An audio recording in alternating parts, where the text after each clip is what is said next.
Hello everybody, I am back with another YouTube video. So in this video, I want to play a game and I want to explain my thought process. So I am looking for some challenge over here. So let's see if I can play. Okay, I think I can play against this 700. So okay, here we go guys. So my opponent starts out with e4. So I will play e5.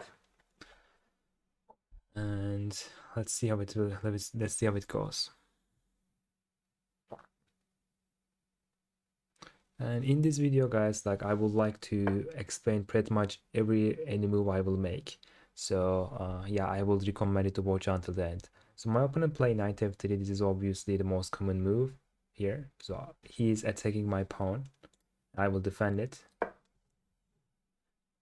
By playing this move, I also developed my knight, which is good. So here there are all types of moves. White can play bishop c4. That will be Italian opening. White can play bishop b5. That will be Ruy Lopez. White can play knight c3. All these moves are possible. So okay, white plays bishop c4. So this is actually a really good move and very important opening in the chess. One of the most openings out there. So I do want to show you how you can counter this move. So I'm gonna play knight f6 here. Bishop c5 is also definitely playable, but I specifically want to play knight f6 because I do want to encourage my opponent to play knight g5. And if he plays that, this will be Ruy Lopez, and he messaged by saying me rip. This is kind of funny. Okay, so my opponent plays c3. This is actually a mistake because I can take the pawn. But let's play this.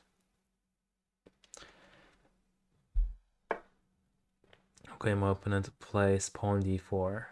So if I have to say something, instead of playing c3, it would be better for my opponent to play either knight g5 or defending this pawn. Moves like d3 or maybe even knight c3, this type of moves. But here I am a pawn up, so I would like to show you how you can convert positions like this. So I'm gonna take this first, and in the next turn I'm gonna play d5. So if I don't play d5, my opponent is gonna play pawn d5 himself, so he will have more space. So simply I am gonna play this, I am stopping his pawn d5 and I am also attacking his bishop. And by playing this move, I am also opening up this bishop triangle, so I will be ready to move this bishop out in the next turn, if I want.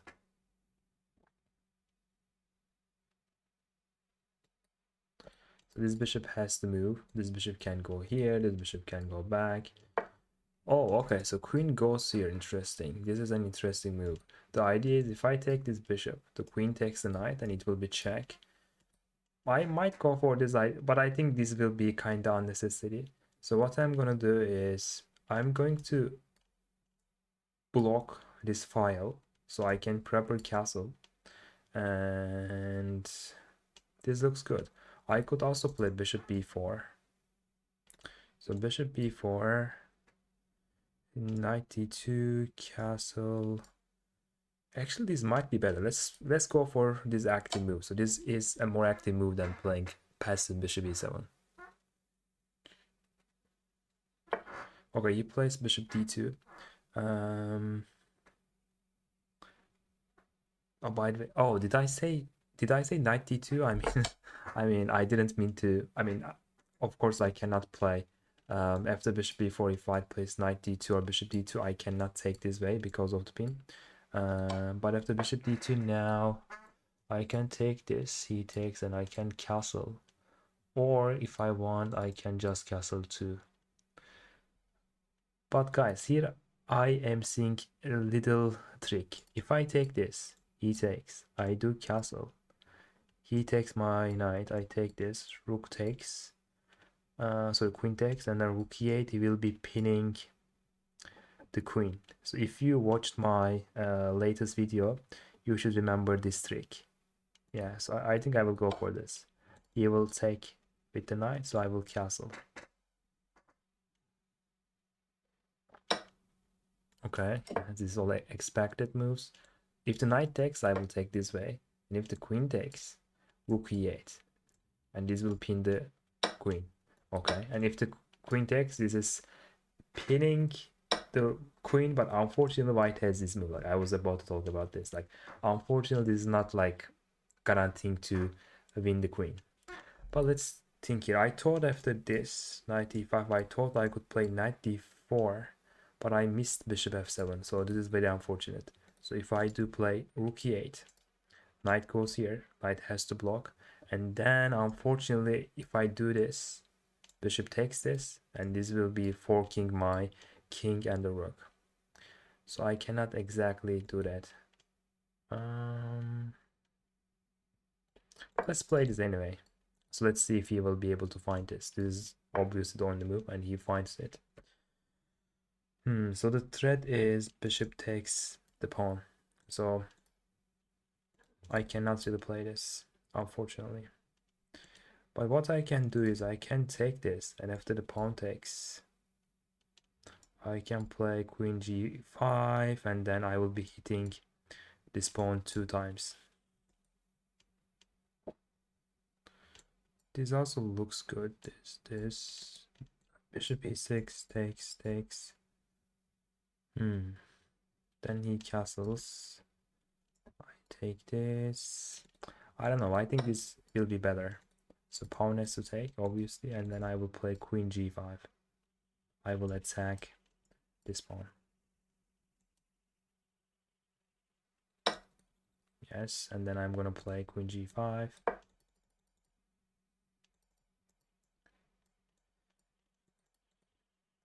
If he doesn't castle, he will struggle with his king problem.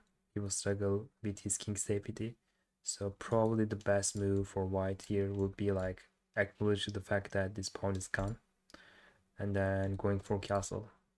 White might play this, but if he plays this, I will check. Okay, yeah, he plays the best move, so I think I can do that, right? Yes. So I have to be careful about this move because there is a back rank problem. Like my king cannot go anywhere. But after this, queen cannot check me. Yeah, so this looks fine. But before you make a move like this, you have to make sure that you are not going to get checkmated or you are not going to get a big problem. Yeah, so yeah, queen has to move, and then I will probably play bishop h3 in the next turn. Please notice that this pawn is pinned. So when I play bishop to h3, when I do when I play this move, this pawn won't be able to take my bishop. All right, so now oh no, I cannot play. I was about to say I can play queen, I can play bishop to h3, but this is obviously not true. I cannot do that because the queen is covering h3 square. But what I can do is I can develop my bishop with tempo like this. Everything is fine. So I do not have a back rank problem hopefully anymore because my rook is covering all this rank. So okay, the queen goes here. This makes a lot of sense actually because now this bishop is hitting this pawn and this queen is also hitting this pawn.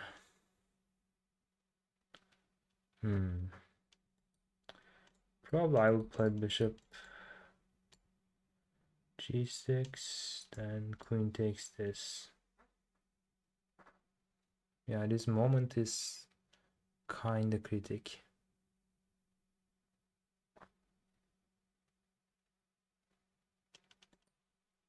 I can play this as well. Bishop takes this. So I'm thinking which pawn is more valuable for me. So I could play this if I want to save that. But if I do bishop f7, I will lose this. So I go here.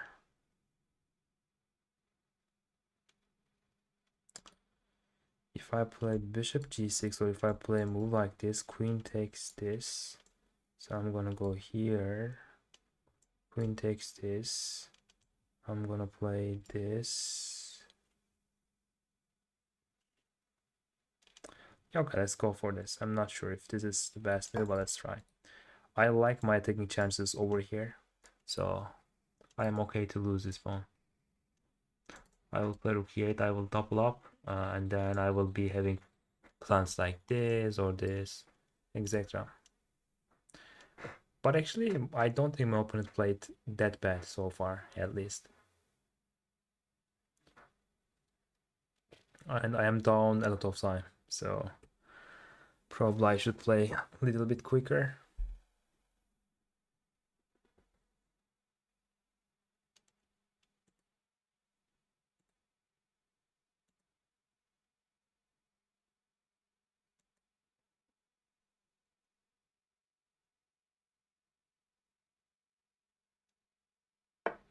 Oh, okay. He didn't take the pawn, which is surprising for me. I thought he would just take this pawn. So rook e1, and then if I want, I can take, but I do not want this rook to be on the open file. So I can play this. Rook takes, I take, but then the back rank will have, I will have back rank problems. So rook e1 is actually a good move.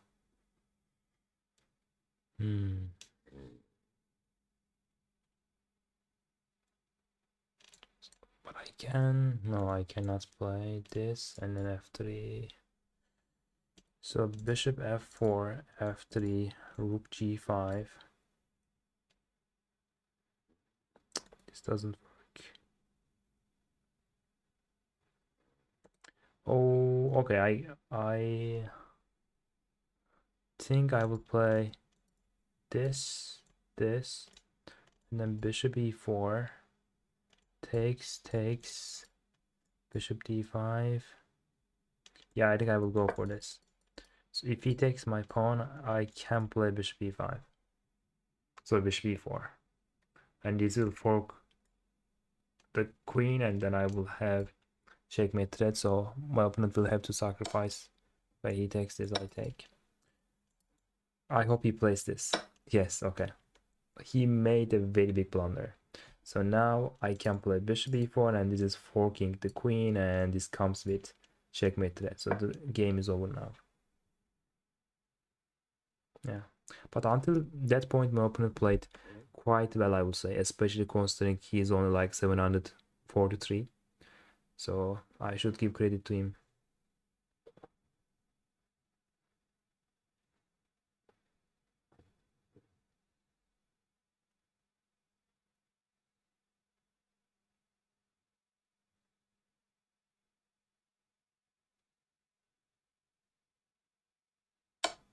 Okay.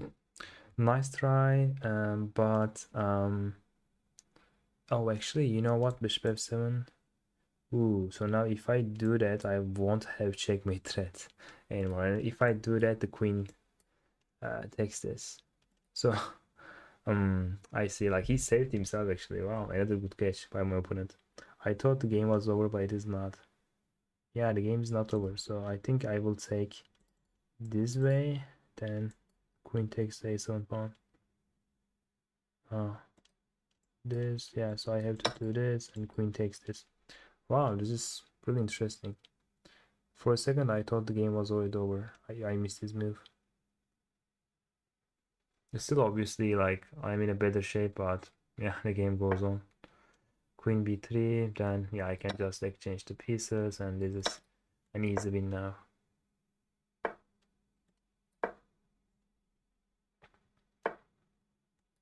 Let's defend everything, and then probably we'll play this. I can play this maybe in order to get the b2 pawn, or I don't even have to do that. I can just get my king in like this. I can activate my king.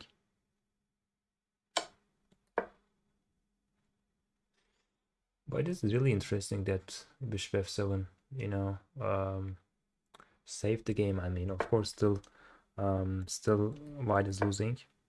There is no doubt about it. But I thought it was gonna be either checkmate or white had to sacrifice his queen.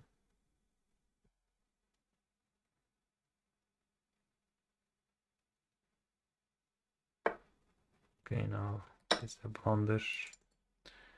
He blundered the pawn, and yeah.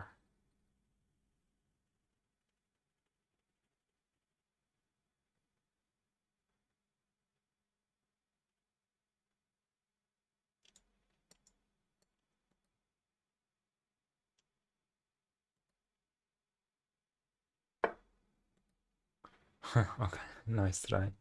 But this is blundering the rook. Probably you'll resign, I think, yes. Okay, thank you to my opponent. You know, I think he played well. So let's do a game review real quick.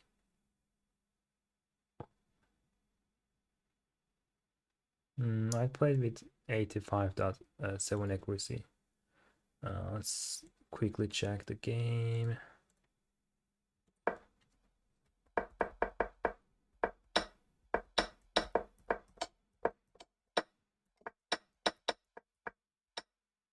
That was probably I could have played better. Let's see what I should have done. Yeah, as I talked about it, I thought about playing bishop e6, but I thought that would be good. And this is not bad, of course. Like the computer says it's a mistake, but it is not a real mistake actually.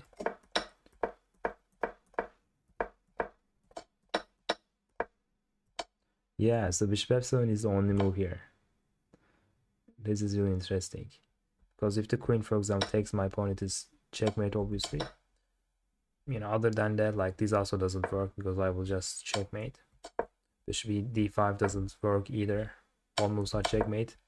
Yeah, I thought white would have to do that, but I missed bishop f7.